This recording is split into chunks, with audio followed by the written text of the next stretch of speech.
আপনারা জানেন গত বৃহস্পতিবারে রাত্র 3টায় আমাদের এই আগরতলা লেক চৌমনি বাজারে বেআইনির নাম করে পৌরসভার প্রশাসনিকের পক্ষ থেকে বুলডোজার দিয়ে শত শত যারা ক্ষুদ্র ব্যবসায়িক গরিব মানুষ সাধারণ মানুষ দোকানদারি করে সংসার প্রতিপালিত করেছিল সেটাকে বুলডোজার দিয়ে উড়িয়ে দিয়েছিল।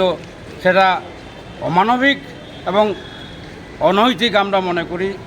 তার জন্য আমরা তার তীব্র প্রতিবাদ জানাচ্ছি এবং সাথে সাথে আমরা যারা আজকে বঞ্চিত আজকে তারা রাস্তায় নেমে গেছে, যারা কিছু করে খেত এবং যারা ট্রাইবেল অনেক আপনারা জানেন ওই বাজারে বহু ট্রাইবেল দূর দূরান্ত থেকে এসে রাত্রিতে এসে এরা এখানে বসে সারাদিন দোকানদারি করে এরা তাদের সংসার প্রতিপালিত করত। আজকে এই পৌরসভার প্রশাসনের এই অমানবিক কার্যকলাপের ফলে তাদেরও প্রচুর ক্ষতি হয়েছে, অনেকের প্রচুর জিনিস ক্ষতি হয়েছে, নষ্ট হয়েছে, চুরি হয়ে গেছে এবং আজকে বাজারও প্রায় অর্ধভাবে বসে গেছে। আগের মতো বেচা বিক্রি হচ্ছে না, মানুষের মতো আতঙ্ক হয়ে গেছে।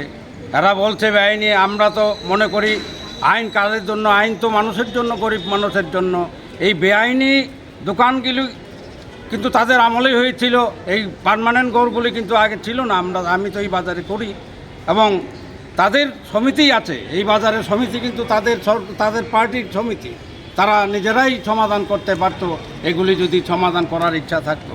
কিন্তু না, আমরা মনে করি এটা পরিকল্পিতভাবে এরা সাধারণ মানুষকে হয়রানি করার জন্য এগুলি করেছে। তার তীব্র প্রতিবাদ জানাচ্ছি। তার জন্য আজকে আমরা এই বিক্ষোভ